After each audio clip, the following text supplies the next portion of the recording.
Hi, I'm Dallin with Brush It On with Dallin, and I want to break down what Saint makeup is. It could be a little bit confusing because it's so different than our traditional makeup. But the first thing that you want to know is that you're going to put together a custom compact. Here are just a couple of my favorite. So if you're a bare minimums girl and you just want to go with the basics, this 4-pack is where it's at. Most people actually get what we call as the size 12, and it's this one right here. And why it's called the size 12 is because it fits 12 large tins. What's a tin? The tins are your makeup, and they look just like this. They look really small, but these creams are so pigmented that they last a long time. So your main highlight is what you go through the fastest, and it will last you about 4 months. So let's break this down.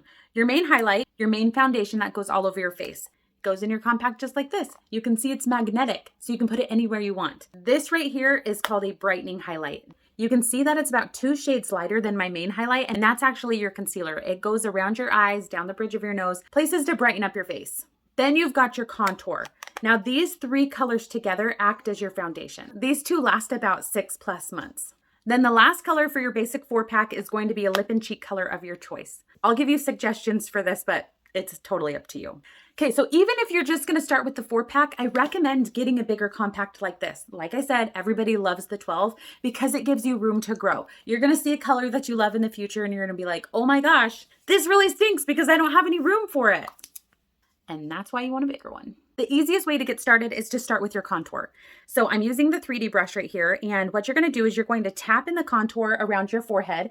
Now what contour is doing is it's adding shadowing back to your face. Traditional foundation, it takes your natural shadowing away because it's flat and one-dimensional. It's all just one color. So you want this to be able to sculpt your face. One of the things that you want to keep in mind is that if you have a darker contour, you can always go light with it. Think about having a white piece of paper and you're going to take a black crayon and you're going to just softly shade on that paper. You can get a light gray with it, right? You can go heavier with the crayon and go a lot darker, and you can get all the way up to black with that black crayon. Let's say that you have a light gray crayon and you were to scribble on the paper. You can't go heavier. You can't get black with that crayon, right? That's an easy way to think about your contour. If you have a darker contour, you are in control of having it be light and subtle or having it darker for a more dramatic look, like for date night. Okay, so we put it on our forehead here. If you've got a wide forehead, you can come into the temple. If you've got a really short forehead and you don't need to make it look smaller like mine, then you don't have to add contour up here. You can just add it into the temples. It really is based on you. Most people will put it on their forehead just like a rainbow. Okay, then we're gonna go in with our cheekbones. And what I like to do is you can put your finger underneath your cheekbone, feel it. And then you're gonna take your contour and you're gonna put it just above your finger.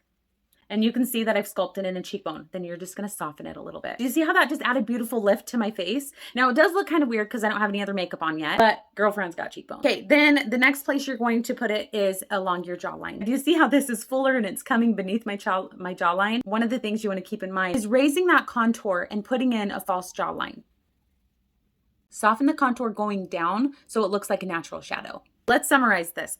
Forehead, cheekbone, jawline. It's like a giant 3. Now what I'm gonna do is I'm gonna go to the coned end of the brush, but it really doesn't matter. Do what makes you happy. And we're gonna go into the brightening highlight and pop this in the inner corner of the eye.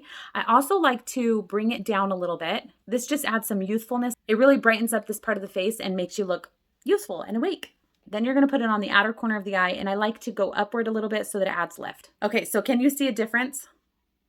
So it's a preference on how bright you want this brightener to be. Some gals really like it to stand out from their main foundation color, and that's okay. Okay, one thing I want you to know is that you really want to avoid packing on product underneath the eye and on the eyelid, because that skin is so thin that as you move throughout the day, you're gonna end up having product collect into those creases, and that's something that we don't want. So that's what's so great about Saint makeup is we wear it so minimally, you really don't get caking and creasing and transferring.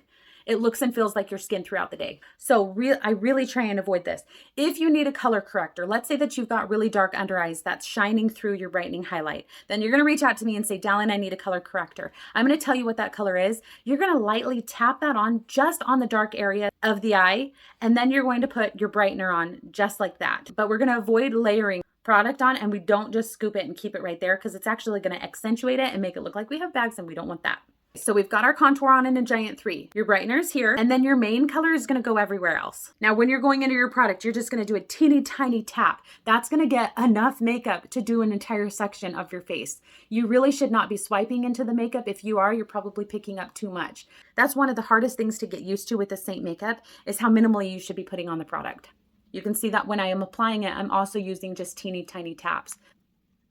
and I'm filling in the gaps. And one of the cool things is how, again, you're not layering and caking on this makeup. It goes on in one beautiful layer. All right, so there you have a highlight and contour and what we call it a hack. So now we're gonna apply our lip and cheek color. I love using the blush and bronzer brush for that. So we're gonna just tap on, we're gonna put it on our cheekbone and then follow that contour line up. This color is called La Cienega. If you don't use your fingers for makeup, then the multitasker brush is absolutely amazing because it's got this flat side that's perfect for putting in lipstick. And then the smaller side can be used for lip liner.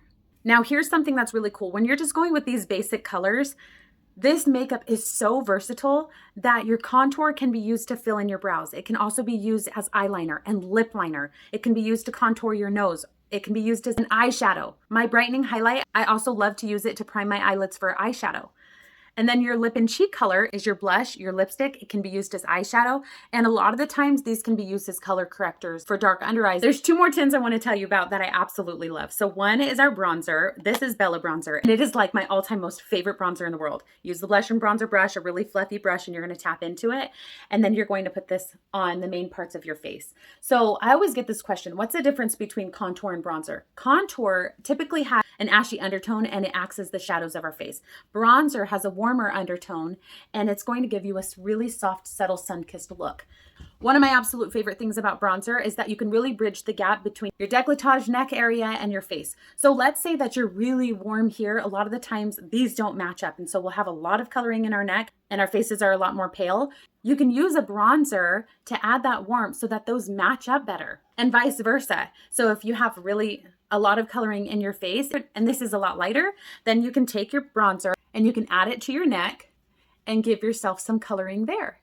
Then the last one is illuminator. Now, I want to show you this because this is a powder illuminator and I keep my powders away from my creams just in case the worst day ever happens and you were to drop this and break the powder, it's not going to get all over your creams and ruin them. So that's why I keep them separated. This color is Photoshop and I'm going to take the blend brush. It has really soft wispy bristles, so it's not going to give me a bold line of illuminator that goes, wow. You just want it to give you a beautiful dewy glow. My favorite place to put this is on the high cheekbones. Look at that. Seriously. Oh my gosh. Okay. And boom, right there, baby. And then you can add this to your Cupid's bow. Soften it down a little bit. Bottom part of your lip. It really just goes, ooh, yeah, baby. There's other places that you can add this, but I do prefer to use a cream illuminator. This is actually perfume with rose gold illuminator in it. And I like putting this on my collarbone, the bridge of my nose, cheekbone, really anywhere you want to shine. Now fill the rest of this compact up with your favorite lip and cheek colors or your favorite eyeshadow, and you've literally got your entire makeup bag in the palm of your hand. The only thing you're missing is mascara. Don't forget your vanilla dust because it is a game changer in getting all day wear. I love putting it underneath my eyes, on my eyelids, and any places I tend to get oily. Remember that this compact is based on your wants, your needs, and your budget. Build it how you want, do what makes you happy, and always reach out if you have any questions because I absolutely love it. I'm here to help.